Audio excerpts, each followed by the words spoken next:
Isigaw ang nadarama. Pilipinas muling magsama-sama. Pilipinas, Duterte pa rin. Ang tunay na nagmamahal sa atin. Laban niya ay mababa.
Bante mo konti. Kami po ay nananawagan.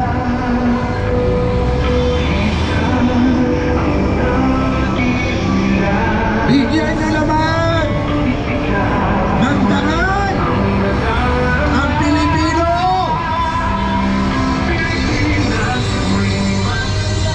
Ngayon lang tayo nakaranas sa kapwa Pilipino. Dinidimos ng gobyerno ito. Kami po ay nananawagan, lalong-lalo na sa ating mga kapulisan. Gumising kayo! Alam nyo ang tama at alam nyo ang mali.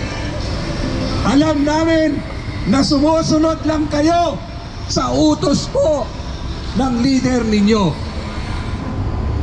Pero alalahanin nyo na kayo ay dapat naglilingkod sa sambayanang Pilipino. At kami ay naniniwala na sa tama kayo. May pamilya kayo. May mga anak kayo. At sa panahon ng si Presidente Duterte ang naglingkod sa atin, tinaas ang moral at dignidad niyong mga pulis.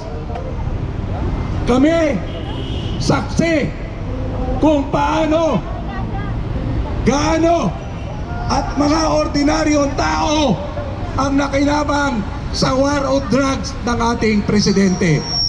Kayo rin mismong mga pulis, alam ninyo sa sarili nyo, nung panahon na yan, ano? Di ba nahihiya rin kayo? Dahil kapwa nyo kabaro, patong sa droga. Malungkot din kayo sa ginawa ng gobyernong ito na kung sino ang nagmamahal sa taong bayan at sa bayan, siya pa ang nawalang hiya ng gobyernong ito. Si President Duterte at kagaya nyo, person of authority, agent of person of authority kayo. Tagapagpatupad kayo ng batas, tagapagpatupad kayo ng tama. At alam nyo, nung panahon na yan, kung gaano katalamak ang droga at krimen. Mas mataas ang moral at dignidad ninyo. Sana naman nakikiusap po kami, ipaglaban nyo ang tama. Ipaglaban nyo ang sinumpaan nyong tungkulin, to serve and to protect.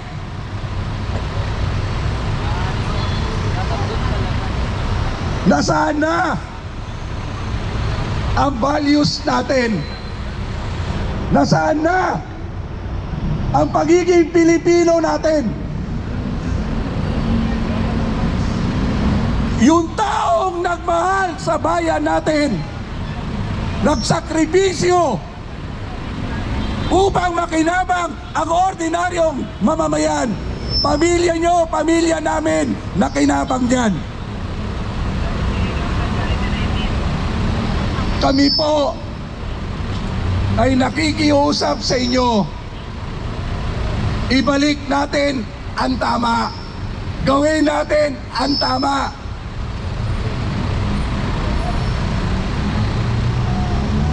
Hindi rin ho kami masaya na maghaharap-harap tayo rito na iisa ang ating tungkulin.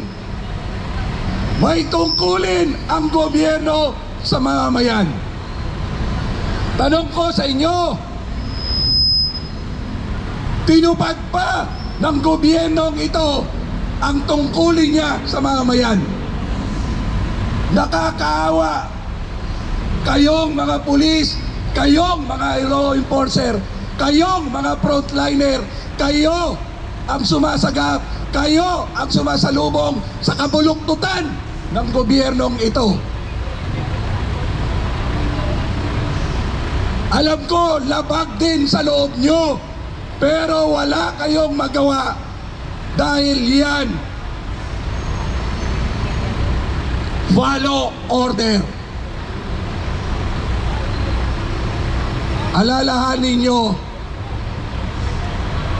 nangyari na ito.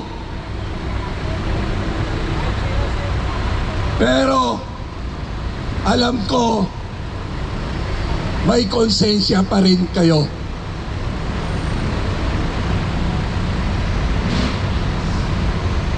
Mahal natin ang bayang ito. Mahal natin ang Pilipino. Sana sa pagkakataong ito, umiral ang pagiging Pilipino natin. Kami ay nakikiusap sa inyo.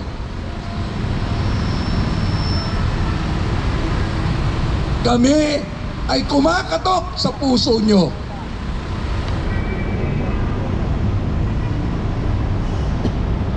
Ipatupad natin ang tama. Ipatupad natin bilang isang Pilipino. Kailan ka nakakita ang Pilipino, ang gobyernong ito, kahit kailan walang tinupad sa kanyang mga pangako, walang nagkatotoo sa kanyang mga salita, sa kanyang mga salita.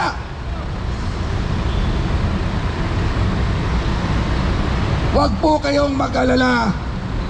Hindi kami nagpunta rito para ipahamak kayo. Nagpunta kami rito para katukin ang puso nyo.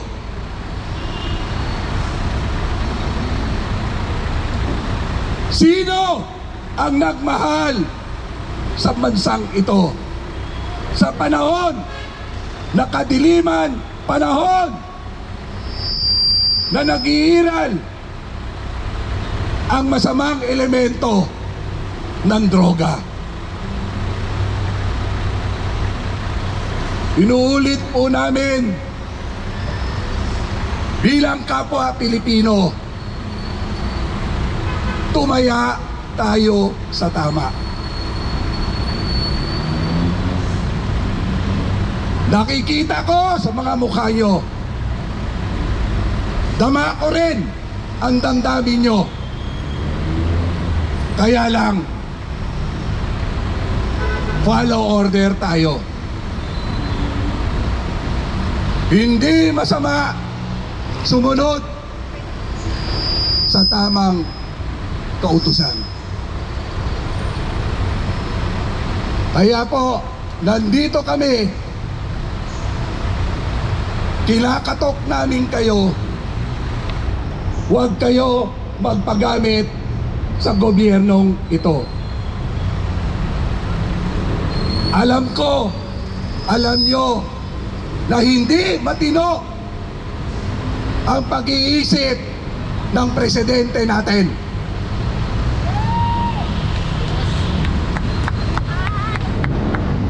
Alam ko, sa puso nyo, sumisigaw din kayo at nahihiya din kayo sa mga nangyayari rito.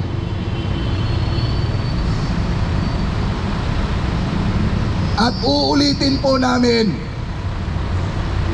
kapwa Pilipino tayo. Sa kasaysayan ng bansang ito, ang kalaban ng Pilipino ay kapwa Pilipino. Iilan lang yan. Saksi naman kayo sa kaganapan nung paghuli ng ating Presidenteng Duterte. Alam nyo kung anong karapatan niya ang nalabag. Pero alam nyo ba, akala ng gobyernong ito, ng administrasyong ito, dahil hindi tayo kumikibo, hindi kayo kumikibo, akala nila tama ang ginagawa nila.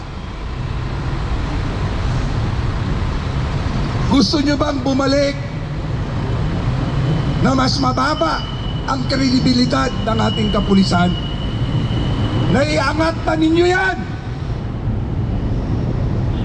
Proud na kayo, pati pamilya nyo, na kayo ay membro ng ating kapulisan. Ngayon, tanongin nyo ang membro ng pamilya nyo kung natutuwa ba sila. Gawain ba ng tamang leader ang nangyayari ngayon sa atin?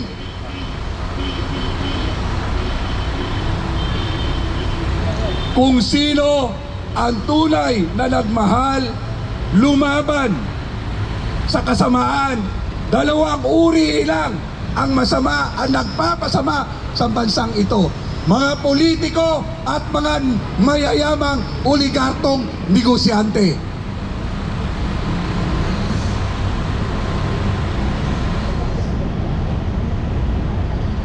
Kami po ay kumakatok sa puso nyo. Kami po ay naniniwala na may dignidad kayo. Kami po ay umaasa na titindig at titindig din kayo.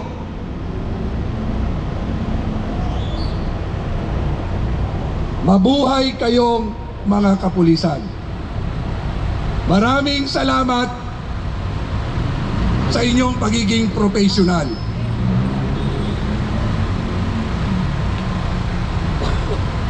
Pero kailangan kayo ng mga ordinaryong mamamayan. Kailangan kayo para itama ang pagkakamaling hindi ninyo gawa. Hindi natin gawa.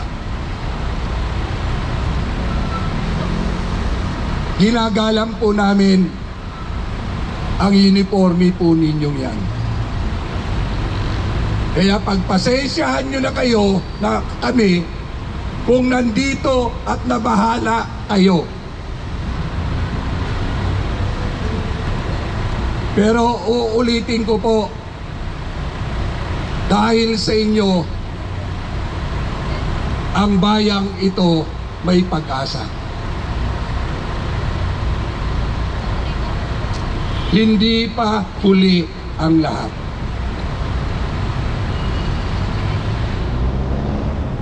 Nasasaktan din kayo sa mga utos sa inyo.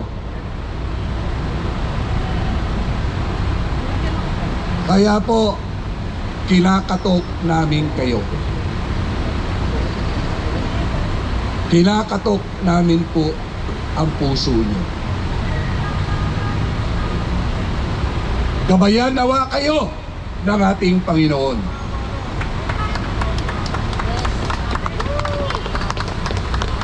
Ulitin namin, salamat sa paglilingkod ninyo. Pero ang pakiusap namin, tumayo naman kayo sa tama. Tumayo naman kayo sa taong bayan. Yes! Ay, ang Pilipinas! Mabuhay ang Pilipinas! Mabuhay ang Presidente Duterte! Mabuhay ang ating kapulisan! Mabuhay ang ating kapulisan! Duterte! Duterte! Duterte! Duterte! Duterte! Duterte! Duterte! Duterte! Huwag po Duterte. kayong magpagamit sa kasamaan.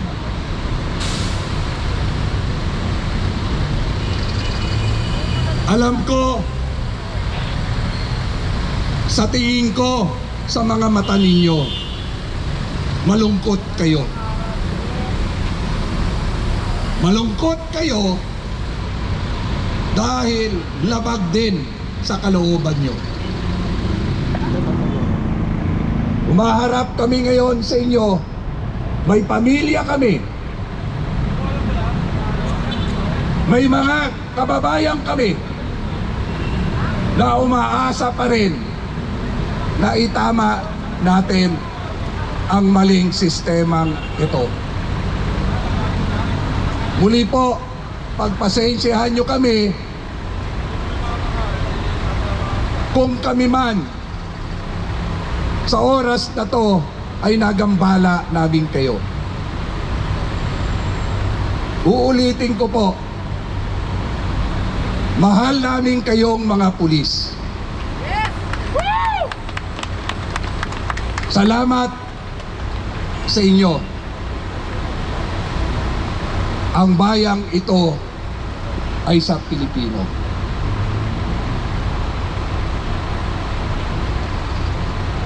Kaya, hindi kami nawawalan ng pag-asa. Nasasama din kayo sa pagtindig sa tama. I-report ninyo sa officers ninyo na ngayon lang nagkaroon kayo ng kaharap na hindi kayo minumura. Ngayon lang kayo may nakaharap na masama ang loob, pero gilagalang pa rin kayo. Pagpasensyahan nyo kami, nagpapahayag lang kami ng aming karapatan at para sa bayan.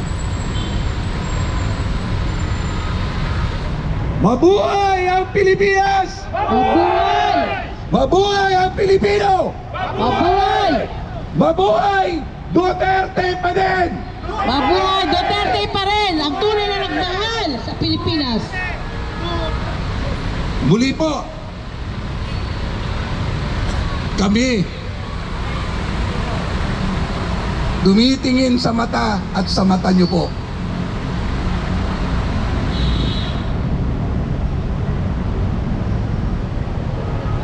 Alang-alang sa bayang ito.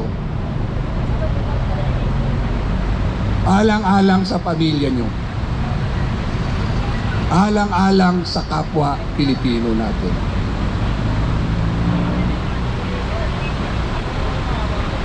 Salamat. Salamat sa tungkulin nyo. Makapulis po ako. Nagpapa-implement din po ako ng batas. Itong kaharap nyo, mga volunteer po ito ng anti-crime. Force multiplier nyo po. Nagsiservisyo na walang hinahangad na kapalit, kung hindi gampanan lang ang tungkulin sa bayan. Kaya kaibigan namin po kayo. Nandito kami, ulit-ulitin ko, para katukin ang puso niyo. Hindi kayo ang kalaban ng bayang ito. Ang kalaban ng bayang ito, yung pinoproteksyonan nyo. Ang kalaban ng mga mahihirap na tao, yung nakatira na pinoproteksyonan nyo.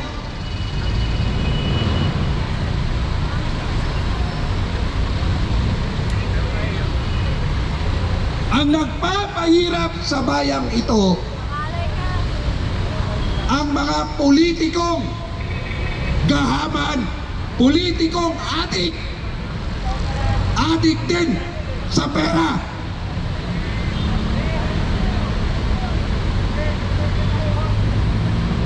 Hindi po kami magtatagal dito. Nagbigay lang po kami ng mensahe para sa inyo. Dok? Mga kababayan, masaya pa ba kayo sa panahong ito? Huwag natin gawing hadlang ang kahinaan ng ilan para sa kasiyahan natin at sa ating pamilya. Tandaan po natin na ang kasiyahan ay nagmumula sa ating sarili. Kaya po, ang aming